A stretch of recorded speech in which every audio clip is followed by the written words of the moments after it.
Hi hello good evening. ಎಲ್ಲರೂ ಹೇಗಿದ್ದೀರಾ? ಚೆನ್ನಾಗಿದ್ದೀರಾ ಅಂತ ಭಾವಿಸ್ತಾ ಇದ್ದೀನಿ. ಇದು ಗುರುವಾರದ ಮಿನಿ ವ್ಲಾಗ್ ಆಗಿದೆ. ಹಿಂದಿನ ದಿನ ನಾಳೆ ಹಬ್ಬ ಇರೋದ್ರಿಂದ ಹೂವು ಎಲ್ಲ ತೊಗೊಂಬಂದು, ಕಟ್ಟಿರೋ ಹೂವು ಅಂತೂ ತುಂಬ ರೈಟ್ ಜಾಸ್ತಿ ಇತ್ತು. ಹಾಗಾಗಿ ನಾನು ಬಿಡಿ ಹೂವು ತೊಗೊಂಬಂದು ಮನೇಲೇ ಕಟ್ಕೊಳ್ಳೋಣ ಅಂತೇಳಿ ತೊಗೊಂಬಂದಿದ್ದೆ. ಈಗ ಎಲ್ಲನೂ ಕಟ್ಟಿ ಎಲ್ಲ ದೇವರಿಗೆ ರೆಡಿ ಮಾಡಿ ಇಡ್ತಾ ಇದ್ದೀನಿ. ಅದ್ರ ಜೊತೆಗೆ ಮಕ್ಕಳೆಲ್ಲ ಕೋಡ್ಬಳೆ ಮತ್ತು ಚಕ್ಲಿ ಮಾಡಿ ಅಂತ ಹೇಳ್ತಿದ್ರು. ಸರಿ, ಹಾಗೆ ಮಾಡೋಣ, ದೇವ್ರ ನೈವೇದ್ಯಕ್ಕೂ ಕೂಡ ಆಗುತ್ತೆ ಅಂತ ಹೇಳಿ ಚಕ್ಲಿ ಮತ್ತು ಕೋಡ್ಬಳೆನ ಪ್ರಿಪೇರ್ ಮಾಡ್ತಾ ಇದ್ದೀನಿ. ಚಕ್ಲಿ ಒಳಗೆ ಕಂಪ್ಲೀಟಾಗಿ ಎಣ್ಣೆ ಎಲ್ಲ ಸವರ್ಕೊಂಡು ಚಕ್ಲಿ ಕೂಡ ಪ್ರಿಪೇರ್ ಮಾಡಿದೆ. ಅದ್ರ ಜೊತೆಯಲ್ಲಿ ಕೋಡ್ಬಳೆ ಕೂಡ ಪ್ರಿಪೇರ್ ಮಾಡಿದೆ. ಎರಡು ಪ್ರಿಪೇರ್ ಆಯಿತು. ನೀವು ನಿಮ್ಮ ಮನೇಲಿ ಏನೇನೆಲ್ಲ ಸ್ನ್ಯಾಕ್ಸ್ನ ರೆಡಿ ಮಾಡಿದ್ರಿ ನನಗೆ ಕಮೆಂಟ್ ಮಾಡಿ. ಅದ್ರ ಜೊತೆಗೆ ಇದು ಶುಕ್ರವಾರದ ವ್ಲಾಗ್ ಹಂಗೆ ಕಂಟಿನ್ಯೂ ಮಾಡಿದ್ದೀನಿ. ನಾನು ನಾರ್ಮಲ್ಲಾಗಿ ಬೆಳಗ್ಗೆ 4 ಗಂಟೆಗೆ ಪೂಜೆ ಮಾಡಿ ಅಭ್ಯಾಸ. ಹಾಗಾಗಿ ಇವತ್ತು ಕೂಡ ಸೇಮ್ ಆ್ಯಸ್ ಇಟ್ ಈಸ್ 4 ಗಂಟೆಗೆ ಎದ್ದು ದೇವ್ರ ಅಲಂಕಾರ ಮಾಡಿ ಎಲ್ಲನೂ ಕಂಪ್ಲೀಟಾಗಿ ರೆಡಿ ಮಾಡಿ ದೇವರಿಗೆ ಅಲಂಕಾರ ಮಾಡ್ತಾ ಇದ್ದೀನಿ. ನೀವು ನೋಡ್ತಾ ಇರ್ಬೋದು.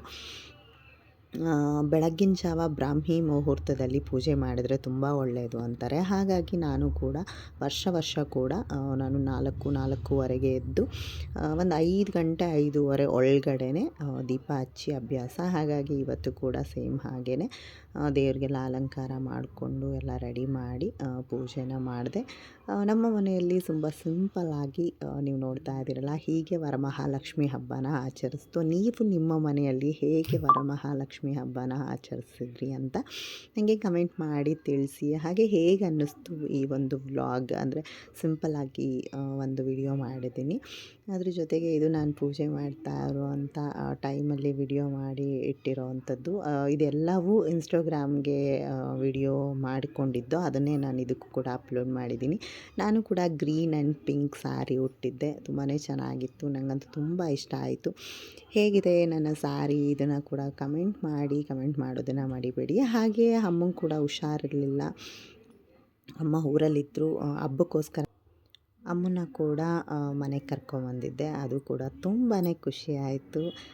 ಯಾವಾಗಲೂ ವರ್ಷ ಅಮ್ಮನ ಜೊತೆಲೇ ಇರ್ತಾಯಿದ್ರು ಹಬ್ಬಗಳಲ್ಲಿ. ಈ ಹಬ್ಬಕ್ಕೆ ಮಿಸ್ ಆಗ್ತಾರೆ ಅಂದ್ಕೊಂಡೆ, ಬಟ್ ಫೈನಲಿ ಅಮ್ಮನ ಕೂಡ ಕರ್ಕೊಂಬಂದೆ. ನೀವು ನೋಡ್ತಾ ಇದ್ದೀರಲ್ಲ, ಇದೇ sari, green and pink sari. ಹೇಗಿದೆ ನನ್ನ ಸ್ಯಾರಿ ಕೂಡ ಅದನ್ನು ಕೂಡ ಕಮೆಂಟ್ ಮಾಡಿ. ಅಮ್ಮನ ಜೊತೆ ಒಂದಷ್ಟು ಫೋಟೋಸ್ ತೊಗೊಂಡೆ.